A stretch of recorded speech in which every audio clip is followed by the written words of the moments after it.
قال أعوذ بالله من الشيطان الرجيم. قال الله سبحانه وتعالى في كتابه الكريم بعد أعوذ بالله من الشيطان الرجيم وما خلقت الجن والإنس إلا ليعبدون. صدق الله العظيم. Muslimin dan muslimat yang dirahmati oleh Allah Subhanahu wa taala. Alhamdulillah. Pertamanya marilah sama-sama kita merafakkan syukur kita ke hadrat Allah Subhanahu wa taala.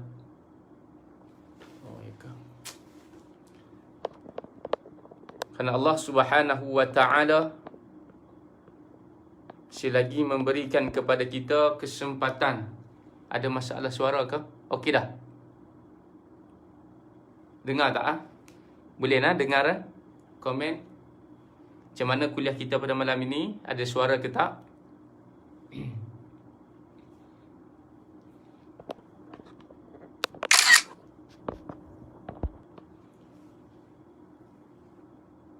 Qala Allah Subhanahu wa ta'ala fi kitabihil karim ba'da a'udzu billahi minasy syaithanir rajim wa ma khalaqtul jinna wal insa illa liya'budun. Shadaqallahul azim. Alhamdulillah. Muslimin dan muslimat yang dirahmati oleh Allah Subhanahu wa taala sekalian.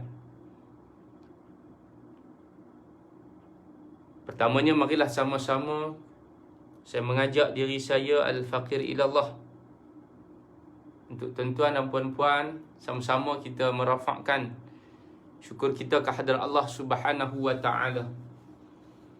Kerana Allah Subhanahu wa taala, alhamdulillah, Cikgu Amran ada. Kerana Allah Subhanahu wa taala masih lagi memberikan kesempatan kepada kita pada malam ini untuk kita duduk dalam majlis ilmu, untuk kita berada di dalam halaqah zikir kepada Allah Subhanahu wa taala, pertemuan yang menyebabkan kita ini ingat kepada Allah Subhanahu wa taala. Alhamdulillah. Alhamdulillah. Summa alhamdulillah. Syukur kepada Allah Subhanahu wa taala diberikan kepada kita nikmat iman dan Islam. Alhamdulillah diberikan kepada kita nikmat kesihatan yang baik, mudah-mudahan diberikan kepada kita kesempatan kita berada lagi pada hari ini dengan memperbanyakkan syukur kita kepada Allah Subhanahu wa taala, dengan menyebut alhamdulillah, dengan menyebut astaghfirullah, dan juga la haula wala quwata illa billah. Dan jangan lupa yang Nabi pesan kepada kita dua perkataan yang mudah disebut tetapi besar timbangan dia pada hari Yaumul Mizan, hari ditimbang amal kita. Dan juga Allah suka dua perkataan ini, subhanallah wa bihamdih, subhanallahil azim. Dua perkataan ini Allah Subhanahu wa taala amat menyukai apabila kita banyak menyebut. Saat ketika mana lapang dan senang, saat ketika mana sempit dan susah, jangan kita tinggalkan zikir kepada Allah Subhanahu wa taala. Alhamdulillah, pada malam ini kuliah kita dianjurkan oleh Surau Taman Soroja, Bandar Salak Tinggi, Sepang, kepada Tuan Imam Bilal Al-Jawatan Kuasa yang menganjurkan kuliah kita pada malam ini. Kita doakan agar Allah Subhanahu wa taala mempermudahkan urusan mereka dan kita semua, dan Allah Subhanahu wa taala memberikan keampunan kepada kita, Allah memberikan kerahmatan, keberkatan kepada kita, dan juga dipermudahkan segala urusan kita. Alhamdulillah tuan-tuan dan puan-puan, sebelum itu kuliah kita dianjurkan oleh Taman Suroja, Surau Taman Suroja ini, maka ada link di bawah tu, ada link dalam description tu. Tuan-tuan dan puan-puan yang ingin menyumbang, yang ingin bersedekah kepada Surau Taman Suraja ini, tuan-tuan boleh tengok pada nombor akaun dan boleh sumbangkan. Mudah-mudahan dengan sumbangan tuan-puan, Allah Subhanahu Wa Taala memberikan pahala, Allah memberikan kemurahan rezeki kepada tuan-puan, dan Allah Subhanahu Wa Taala memberikan kemudahan kepada mereka AJK Shura ni untuk memperbanyakkan lagi program-program kuliah-kuliah maghrib walaupun dalam keadaan online, insya-Allah. Hadirin dan hadirat yang dirahmati oleh Allah Subhanahu Wa Taala, tajuk kita pada malam ini adalah berkait daripada kitab Al-Hikam, kitab Syekh Ibnu Athaillah As-Sakandari, yang mana kita nak kaitkan berkaitan dengan khutbah baginda Nabi sallallahu alaihi wasallam. Jadi tajuk pada malam ini adalah berkisarkan. Tajuk dia adalah tidak dianggap kecil amal yang kita lakukan bila mana amal itu dilakukan dengan ikhlas kepada Allah Subhanahu Wa Taala, dan janganlah kita bertangguh-tangguh dalam kita bertaubat kepada Allah Subhanahu Wa Taala. Dalam kita nak bertaubat kepada Allah, kita nak kembali kepada Allah, kita nak tenang, kita nak Allah ampunkan dosa kita, maka kita kena cepat-cepat bertaubat, kembali kepada Allah Subhanahu Wa Taala. Kata ulama dalam kitab Syekh Ibnu Athaillah As-Sakandari yang kita nak sentuh pada malam ini, taubat itu Allah Subhanahu Wa Taala terima apabila dilakukan dalam keadaan 3 syarat. Yang pertama, syarat orang yang diterima taubat oleh Allah Subhanahu Wa Taala adalah mereka yang menginsafi segala perbuatan yang mereka lakukan. Kemudian mereka meninggalkan perbuatan tersebut, dan juga mereka berazam untuk tidak mengulangi lagi perbuatan tersebut. Muslimin dan muslimat yang dirahmati oleh Allah Subhanahu Wa Taala, amalan-amalan ini yang kita lakukan adalah merupakan gambaran-gambaran yang zahir pada roh-rohnya, iaitulah rahsia ikhlas kepada Allah Subhanahu Wa Taala. Al-a'mal suwarun qa'imatun wa arwahuha sirrul ikhlas fiha. Amalan-amalan yang kita lakukan ini adalah hanya gambaran semata-mata, dan yang sebenar-benarnya yang menggerakkan amal itu adalah ikhlas, dan ikhlas ini hanya Allah Subhanahu Wa Taala sahaja yang nampak.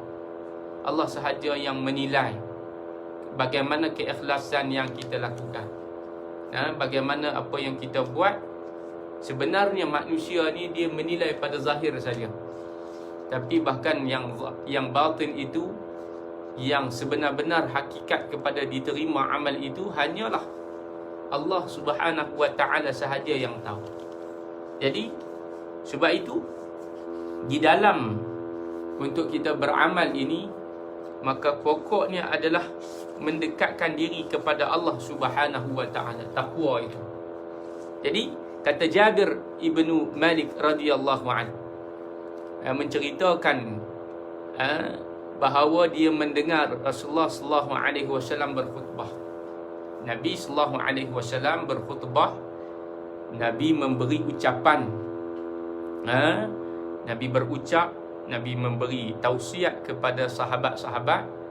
Kata Nabi yang bermaksud, wahai manusia, ya ayyuhan nas, wahai manusia, bertaubatlah kepada Allah Subhanahu Wa Taala. Allah ni Tuhan kita, Tuhan kamu, Tuhan kita sekalian alam. Alhamdulillah Rabbil Alamin. Bertaubatlah kamu, kita ni, kepada Allah sebelum meninggal dunia. Jadi sebelum kita nak meninggal dunia, Allah Subhanahu Wa Taala suruh kita ini bertaubat sebelum Allah nak tarik nyawa kita. Setiap yang bernafas, yang hidup pasti mati. Jadi sebelum nak mati tu, maka kena bertaubat. Jadi persoalannya bila kita nak mati, kita pun tak tahu bila kita akan mati. Jadi tuan-tuan dan puan-puan, oleh kerana kita tak tahu macam mana pengakhiran hidup kita, maka kita kena bersiap sedia. Isti'dad yaumur rahil, bersedia pada hari-hari sebelum kita dipanggil oleh Allah Ta'ala, sebelum kita dihimpunkan, dibangkitkan. Dan kata Nabi lagi, bersegeralah. Yakni Nabi kata bersegeralah, kena cepatlah. Kita kena cepat. Cepat apa tu? Melakukan perbuatan-perbuatan yang baik. Dalam kita nak plan, kita nak buat benda baik, maka jangan bertangguh-tangguh. Ada orang yang dia bertangguh, lalu dia bertangguh, akhirnya dia lupa untuk dia nak melakukan perbuatan baik tersebut. Jadi perbuatan yang baik ini bila kita dah plan, kita dah niat, maka kena sertakan dengan tindakan. Kalau kita nak minta maaf dengan orang, kena cepat minta maaf. Kalau kita nak bayar hutang, kena cepat-cepat bayar hutang. Kalau kita nak sedekah, kena cepat-cepat bersedekah. Kita nak solat, kena solat segera. Jangan tinggalkan. Jangan lengah-lengahkan. Kemudian tuan-puan, apabila kita nak membaca Quran, kita kena segera membaca Quran terus. Buka Quran dan bacalah Al-Quran. Faiza qara'tal Quran, faiza quri'al Quran, dan apabila dibacakan Quran, orang yang membaca Quran bahkan mendapat pahala. Yang mendapat pahala yang mendengar, yang membaca, yang mengamalkan Al-Quran.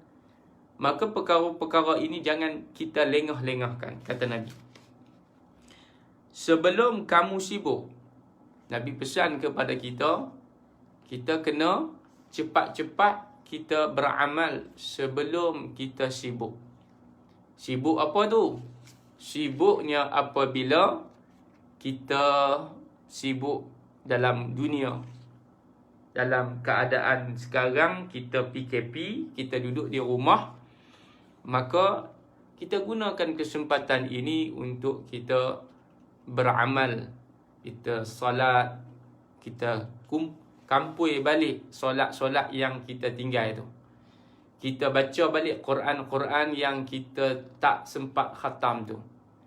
Kita apa lagi? Kita istighfar banyak-banyak. Inilah masanya. Bila kita duduk di rumah dalam keadaan kita tak ke mana-mana, maka time ni lah, waktu inilah kita kena segerakan. Kita kena cepat-cepat. Wasari'u ila maghfiratin min rabbikum. Bersegeralah kamu kepada keampunan Tuhan kamu, kepada Allah Subhanahu wa taala. Cepat. Allah Subhanahu wa taala duk tunggu kita. Allah duk tunggu kita tu makna dia apa?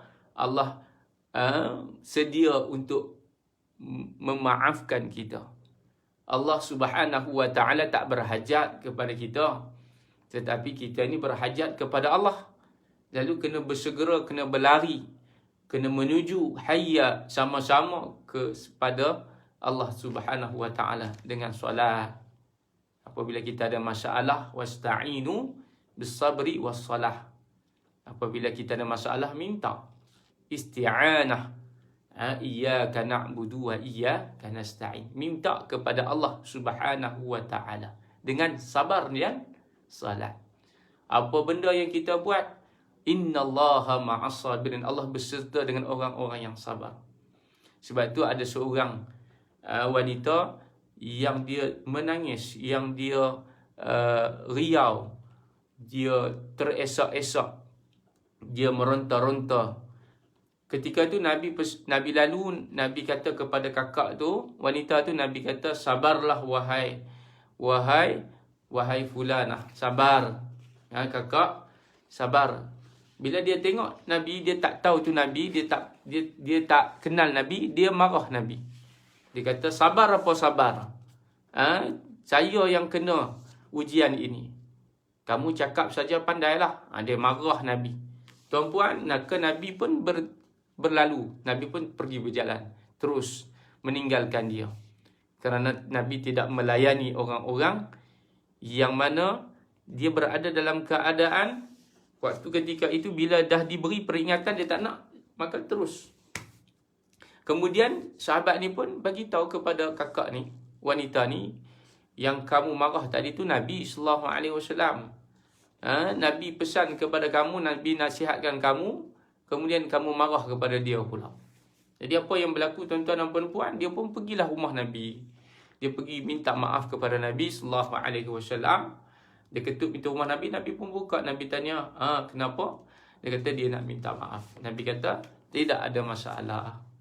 Tapi Nabi kata, saat ketika mana kamu marah tu tadi, kamu dapat kontrol marah, itulah pahalanya orang yang bersabar. Kerana apa? As-sabru inda sadmatil ula. Sabar itu dilihat pada ketika mana saat 3 minit. Awal-awal orang itu marah tu, itulah besarnya pahala orang yang bersabar. Kadang-kadang kalau kita ni pun Allah uji macam-macam, yalah kita lupa, kita manusia kan. Sebab itu kita kena ingatkan diri kita. Baik. Kemudian baginda Nabi sallallahu alaihi wasallam berkata, bersegeralah kamu melakukan perbuatan-perbuatan yang baik. Allah Subhanahu wa taala Allah berpesan dalam ayat yang kita baca sebentar tadi, wasari'u ila maghfirah. Bersegeralah kamu kepada keampunan Allah Subhanahu wa taala. Kepada keampunan Allah. Allah nak ampunkan kita.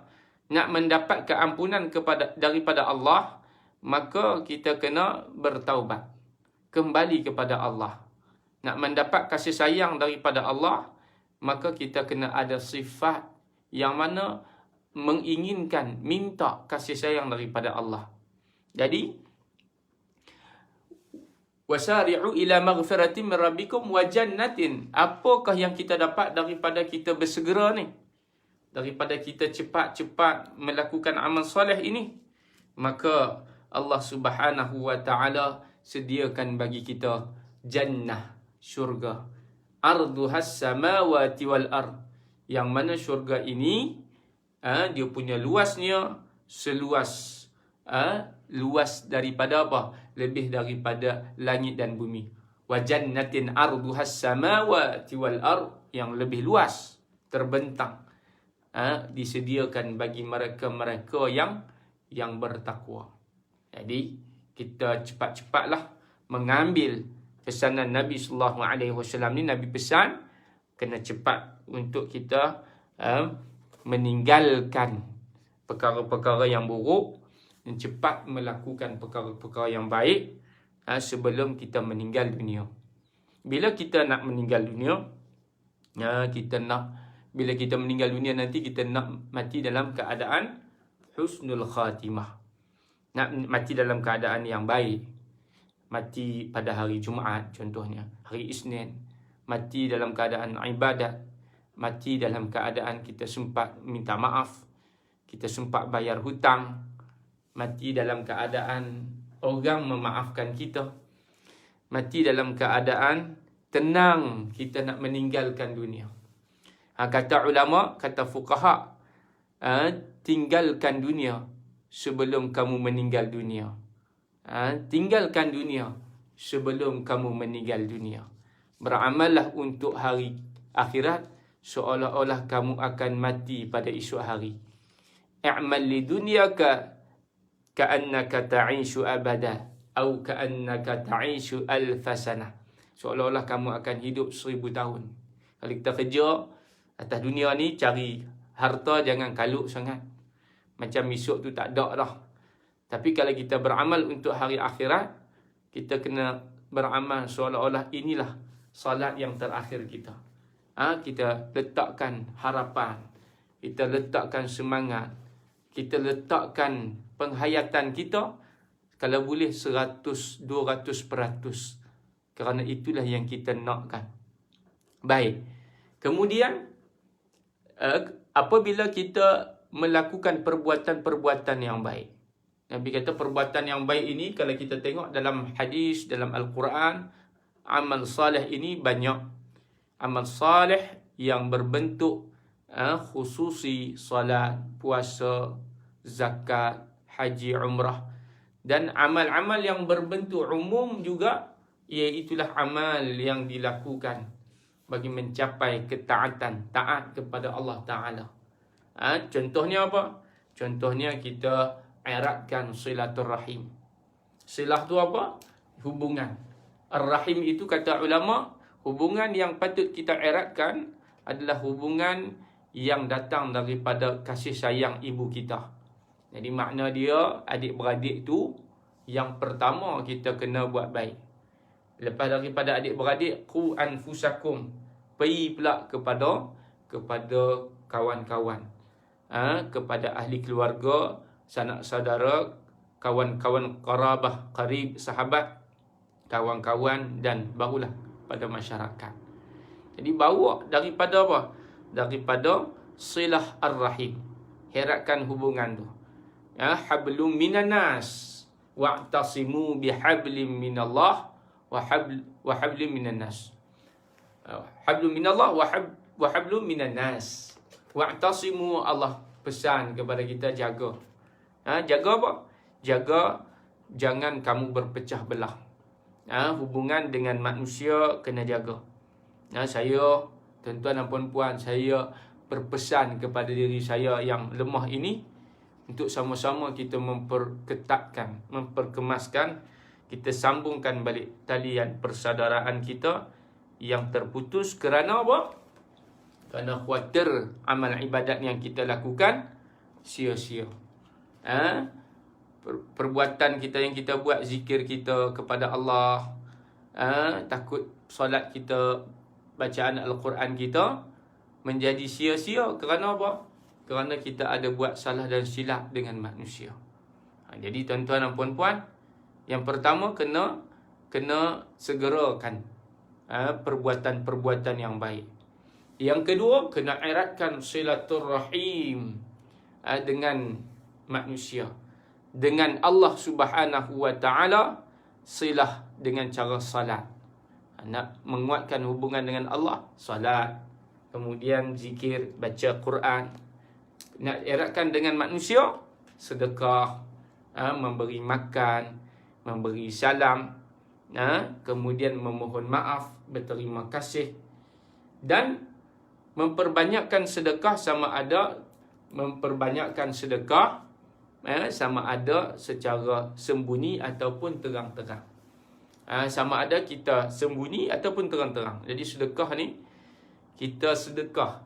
Kan Nabi pesan dalam khutbah yang terakhir, kita bagi boleh dua-dua. Nak tunjuk pun boleh, dan juga nak sembunyi pun boleh. Kalau tunjuk, apa faedah dia? Maka kita akan dapat memotivasikan orang lain.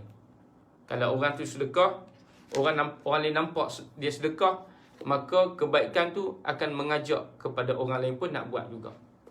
Macam hari inilah kalau kita tengok ustaz-ustaz kita, antaranya Ustaz Abid Liu kan, dia sedekah, dia buat video, dia tunjukkan kepada orang, dan orang pun mencontohi kebaikan dia. Ini adalah salah satu daripada cara untuk kita mendekatkan diri kepada Allah, dan kita menunjukkan kebaikan itu untuk nak memberi peringatan kepada orang lain. Yang kedua, sedekah juga boleh dilakukan dengan secara sir, sembunyi, secara asrar wa alaniyatuh, sama ada i'lan ataupun secara sir. Pasti kamu akan dilimpahi rezeki. Kalau kita banyak sedekah, maka ganjaran dia Allah akan berikan kepada kita, dilimpahkan rezeki yang seluas-luasnya. Sedekah. Sedekah jangan berkira. Kemudian diberikan pahala dan dibantu pula. Orang yang banyak sedekah ni akan diberikan pahala dan Allah akan bantu kepada dia. Ketahuilah, Allah mewajibkan kita ni solat Jumaat Tu kemudian seterusnya. Jadi yang pertama tadi kita ulang balik, yang pertama kena bertaubat kepada Allah Subhanahu wa taala. Taubat tu ada 3 syarat dia. Yang pertama menginsafi, menyesal di atas perbuatan yang dia lakukan. Dulu dia pernah minum arak, dulu dia pernah mencuri, dulu dia pernah berzina, dulu dia pernah makan rasuah, dulu dia pernah berbohong, dulu dia pernah mengambil hak orang lain. Maka apa yang kena buat adalah dengan cara kembali, iaitulah meninggalkan. Yang pertama insaf, kemudian yang kedua meninggalkan. Tinggal terus, jangan ulang lagi, jangan kita kembali lagi, jangan berpaling, terus moving forward. Dan yang ketiga iaitulah kita kena berazam untuk tidak mengulangi. Dah tinggal dah, kemudian jangan ulang lagi pula. Jadi persoalan dia, macam mana kalau orang tu dia ulang lagi dosa yang dia buat? Macam mana orang itu dia ulang lagi kesilapan yang dia buat? Itu kata ulama, tanda dia taubat dia belum sempurna. Taubat dia belum sempurna. Kalau taubat itu telah sempurna, maka orang itu dia akan tinggalkan perbuatan yang lalu. Dia akan tinggal terus perbuatan-perbuatan yang sia-sia. Jadi kita ni, macam mana kita nak tinggalkan perbuatan tu, persoalan dia. Jadi kita jangan kita jangan duduk dengan keadaan yang lama. Jangan duduk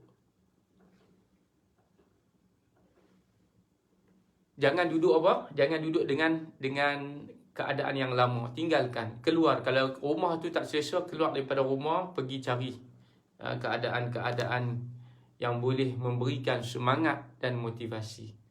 Itu tuan-tuan dan puan-puan.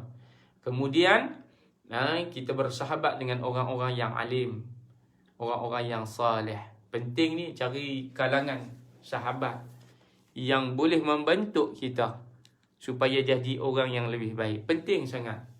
Cari kalangan orang-orang yang boleh membimbing kita. Cari orang-orang yang kita bila dekat dengan dia, kita ingat kepada Allah Ta'ala.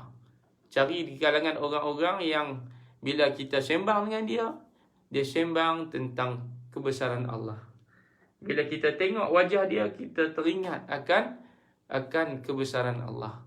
Bila kita tengok wajah dia, keikhlasan dia, maka semakin kita dekat dengan Allah Subhanahu wa taala. Jadi itulah di antara ciri-ciri kawan-kawan sahabat yang kita kena cari dalam saat ketika mana kita nak mendekatkan diri kita kepada Allah Subhanahu wa taala. Kemudian yang kedua, kena menyegerakan, segera cepat. Kena faster. Jangan kita procrastinate. Jangan kita bertangguh-tangguh. Kerana bertangguh-tangguh ni tidak lain dan tak bukan akan menyusahkan kita dan orang lain. Dan kemudian kena mengeratkan hubungan silaturahim sesama manusia. Mengeratkan hubungan silaturahim sesama manusia. Kalau ada buat silap, cepat pergi minta maaf. Tak apa. Kita meminta maaf bukan bererti kita lemah, tetapi kitalah orang yang kuat kerana kita menahan, mengawal diri kita daripada marah. Itu dia. Yang mengawal. Orang yang kuat, kata Nabi SAW, man dana nafsah. Orang yang kuat ini apa? Laisa syadudu bisur'ah wa innama syadidu alladhi yamliku nafsahu 'indal ghadab. Orang yang kuat bukanlah orang yang boleh menewaskan musuh dalam pertandingan. Tapi orang yang kuat adalah orang yang boleh mengawal diri dia, kemarahan dia daripada dia marah. Boleh mengontrol diri dia daripada dia mencederakan, daripada dia menzalimi orang lain. Itulah orang-orang yang kuat.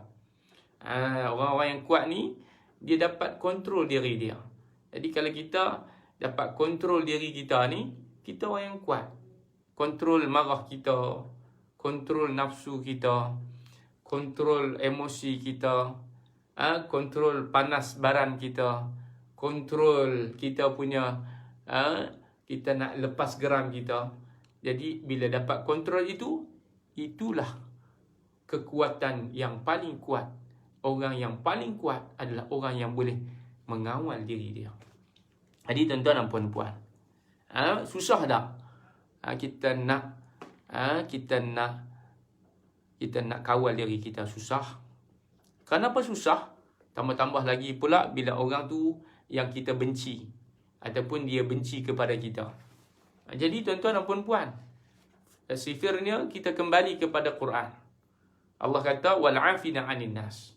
Cara contoh dia, tengok bagaimana Nabi sallallahu alaihi wasallam. Jadi Nabi ni dia memaafkan. Jadi kita cuba memaafkan dan kita meminta maaf. Sebaik-baiknya kerana apa? Memang berat. Atas segala ujian ini memang berat. Sebab apa berat? Sebab Allah nak bagi kepada kita sesuatu yang manis, syurga Allah. Allah nak bagi pahala. Allah nak bagi kepada kita apa? Nak bagi kepada kita kebaikan di sana. Jadi berakit-rakit dahululah. Berenang-renang kemudian. Ya, bersakit-sakit dahulu, bersenang-senang kemudian. Sakit dulu baru boleh senang. Susah dulu memang susah. Nak minta maaf, nak memaafkan orang yang pernah melakukan kepada kita memang susah. Tetapi tuan-tuan dan puan-puan, kita kena kembali kepada Al-Quran dan cara Nabi dalam kita meminta maaf, dalam menjaga apa? Menjaga hubungan silaturahim. Baik.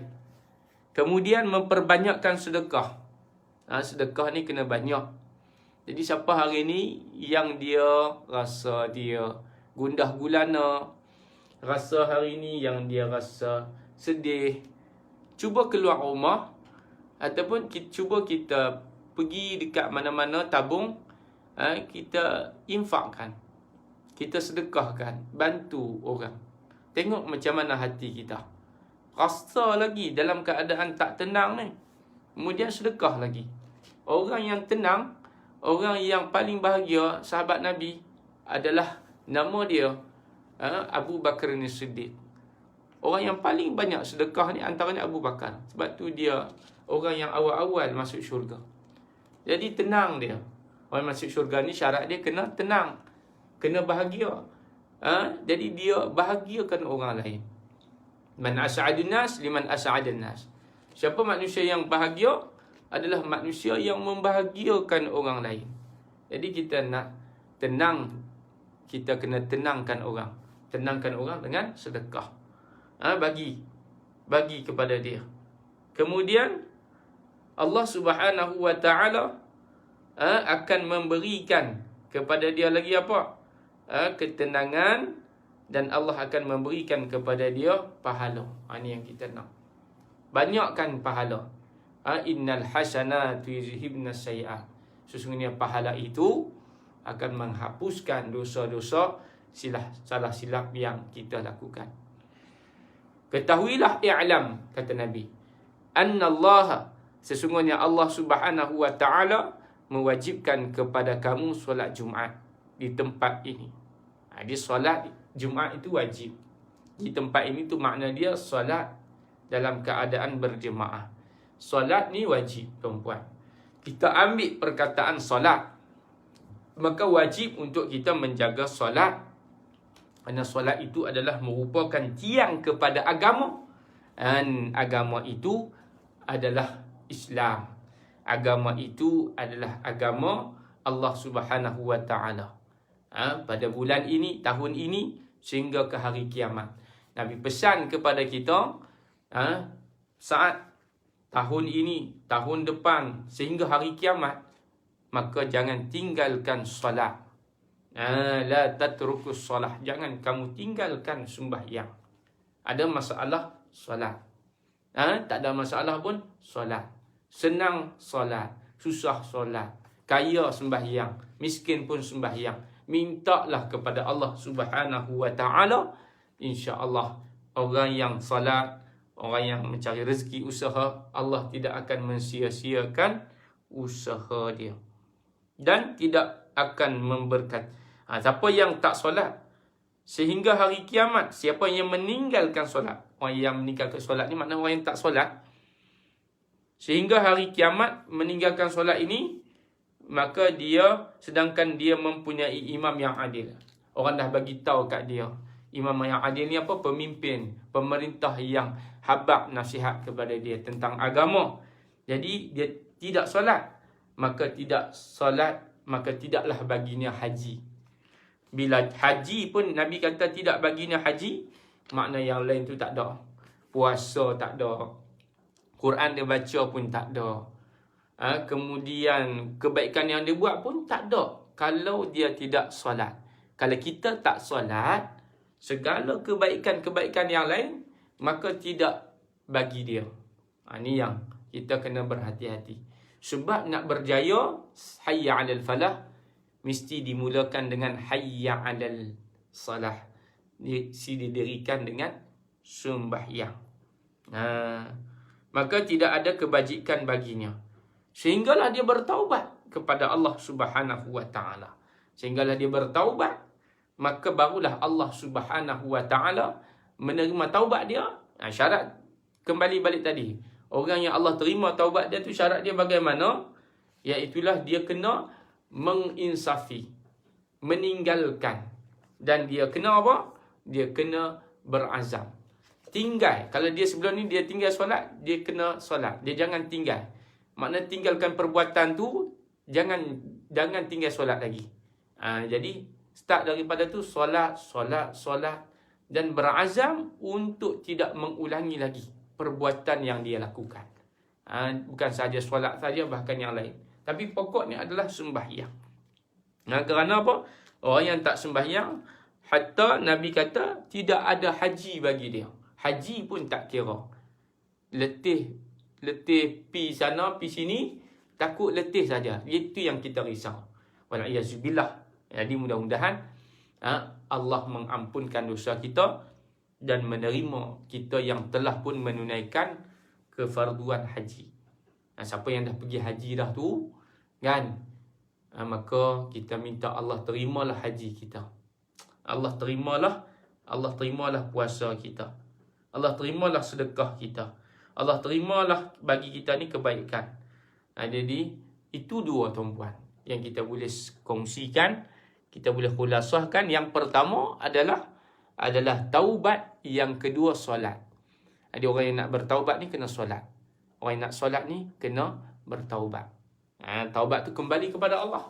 Sujud kita, rukuk kita, tasbih kita, takbir kita, tahmid kita tu kembali kepada Allah Subhanahu wa taala.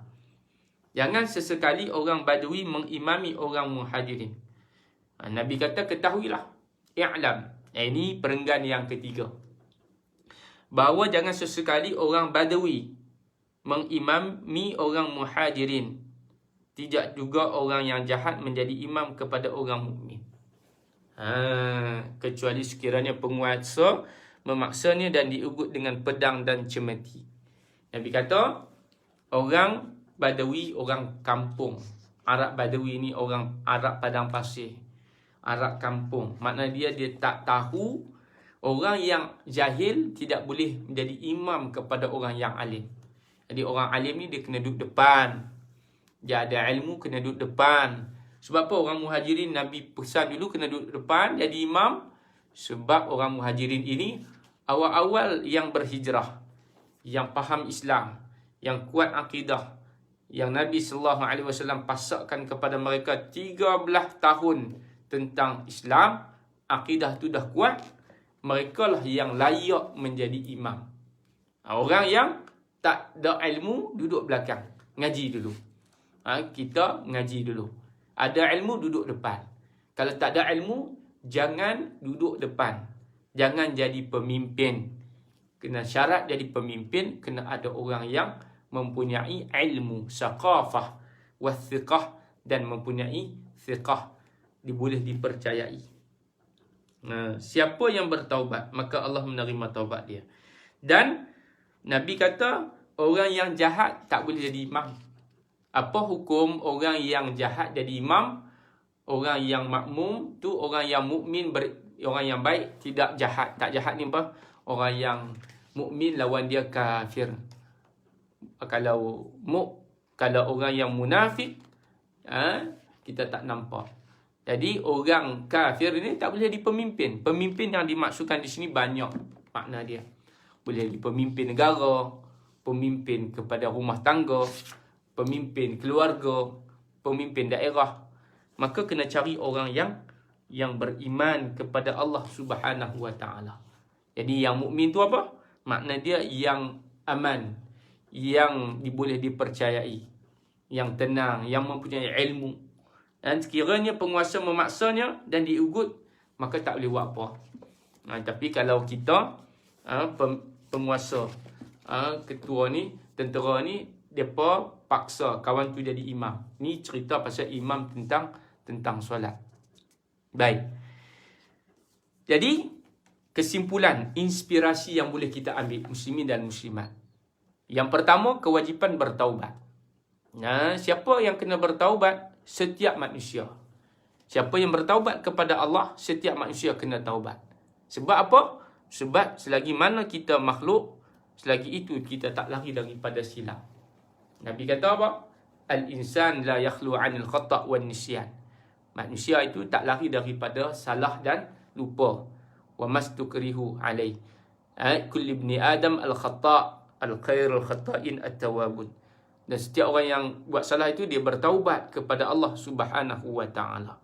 Itu gitulah. Dan setiap masa bagi membersihkan diri, kena bersihkan diri daripada dosa-dosa yang dilakukan dalam keadaan sedar ataupun secara tidak sengaja. Jadi kita buat dosa ni kadang-kadang kita tak sengaja.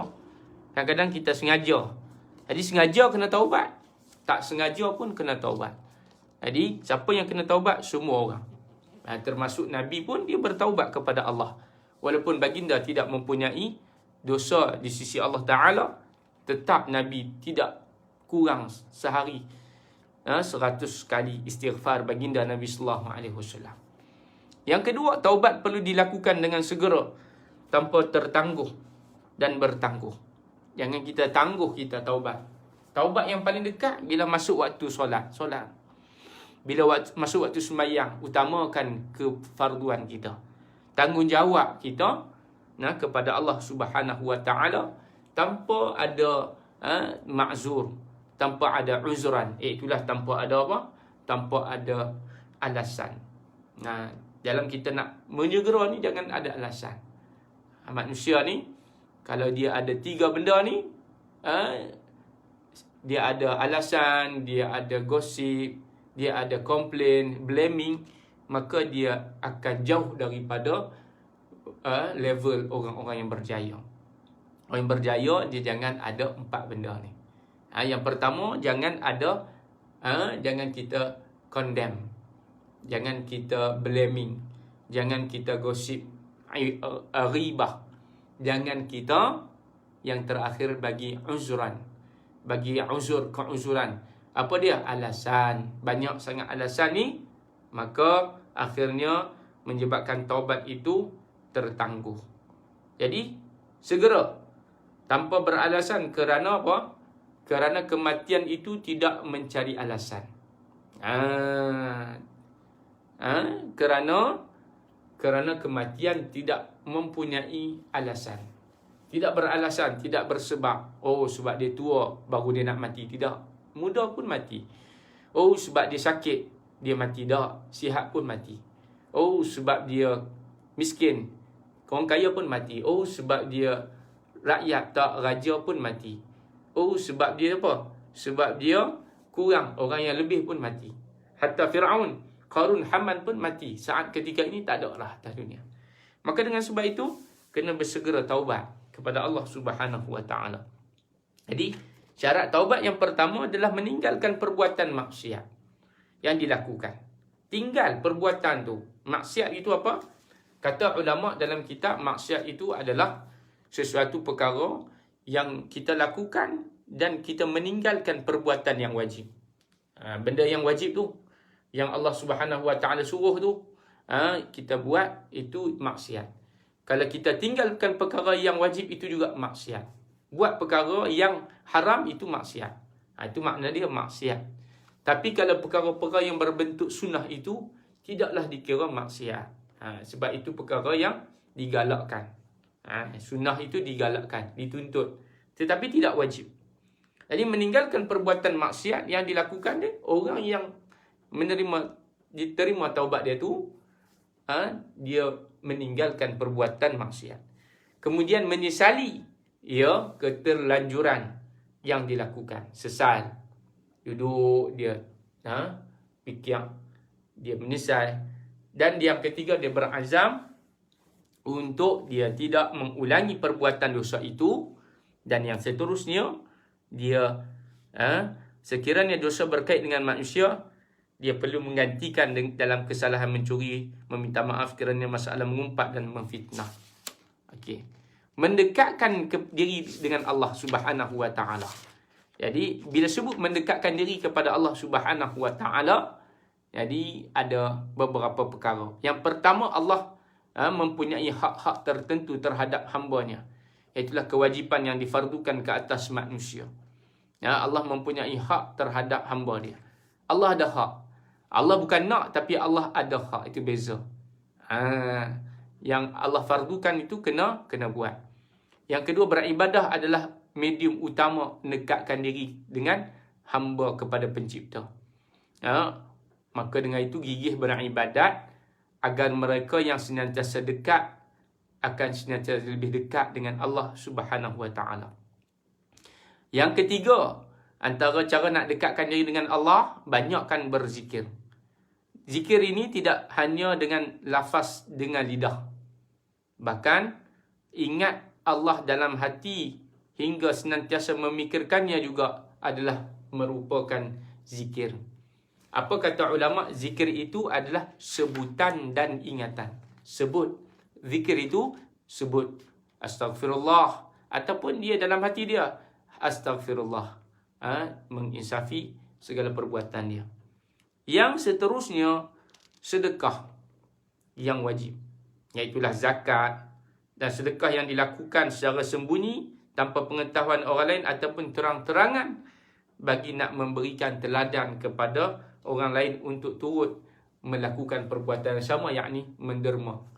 Jadi sedekah juga adalah merupakan amalan-amalan yang boleh mendekatkan diri kita kepada Allah Subhanahu Wa Taala.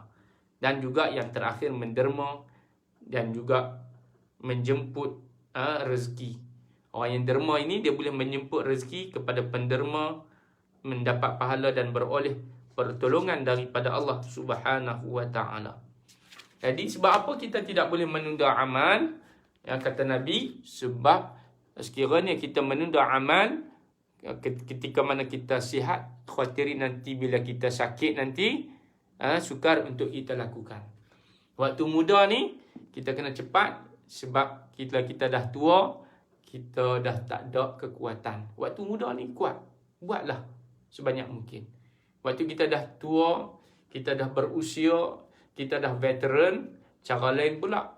Kebaikan yang kita nak buat. Mungkin waktu tu anak-anak sudah besar. Waktu itulah kita nak sabar dengan kerenah cucu, dengan kerenah keluarga. Itu cara lain pula. Jadi tuan-tuan dan puan-puan, ini adalah di antara pesan Nabi kepada kita. Jangan bertangguh-tangguh. Kemudian yang seterusnya, kewajipan solat. Solat wajib. Jangan tinggalkan solat. Kerana solat itu adalah tiang kepada agama. Bila nak kita solat pula, kita kena solat berjemaah, Nabi kata. Dan orang yang menjadi imam kepada solat kita, kalau boleh orang yang mukmin, orang yang alim, orang yang saleh. Kalau perempuan tak boleh jadi imam kepada lelaki. Kemudian imam hendaklah dipilih di kalangan orang yang ahli agama. Jangan sekali-kali melantik orang fasik ataupun orang yang melakukan dosa besar sebagai imam. Kerana orang yang suka bercakap kotor, berjudi, berakhlak buruk. Tak boleh lantik, kata Nabi, orang-orang yang sedemikian. Boleh menjadi makmum kepada imam yang fasik. Sekiranya imam dilantik itu pemerintah yang jahat. Kalau terpaksa, maka diharuskan. Tak mengapa, tapi kena orang yang betul. Kalau tidak ada paksaan. Dan imamlah orang yang paling mulia akhlaknya dan dihormati oleh masyarakat. Imamlah orang yang paling mulia akhlak dia dan dihormati. Kena ada rasa hormat kepada pemimpin. Kena ada rasa hormat kepada imam. Dan imam itu mestilah orang yang ada sifat-sifat kepimpinan. Okey. Dan Allah Subhanahu wa taala akhirnya Allah akan sayang kepada orang-orang yang dia redha, yang dia dah taubat kepada Allah. Wahai manusia, bertaubatlah kepada Allah, kerana Nabi kata, aku pun bertaubat setiap kali sehari 100 kali. Iaitulah Nabi 100 kali bertaubat setiap hari. Allahu Akbar. Itu Nabi, tuan-tuan dan puan-puan. Nabi bertaubat 100 kali sehari. Kita ni yang banyak dosa, lagi-lagilah kita kena bertaubat kepada Allah Subhanahu wa taala. Supaya kita tak jadi orang yang malang, orang yang rugi. Dosa tidak diampunkan oleh Allah. Tidak bertaubat, tidak berselawat, tidak menyantuni ibu bapa, ini orang yang malang. Orang yang malang, Nabi kata ada 3. Yang pertama, bila masuk Ramadan, keluar Ramadan, tidak diampunkan dosa. Yang kedua, dia tak berselawat. Sehari-hari dia tak berselawat. Yang ketiga, tidak menyantuni ibu bapa dia yang masih ada. Wallahu a'lam. Jadi tuan-tuan dan puan-puan, yang baik datang daripada Allah Subhanahu wa taala. Mohon maaf salah dan silap. Mudah-mudahan Allah Subhanahu wa taala memberikan kepada kita kesempatan lain, insya-Allah. Terima kasih kepada pihak yang menganjur kuliah kita, Surau Taman Suraja. Wabillahi taufiq wal hidayah. Wassalamualaikum warahmatullahi wabarakatuh.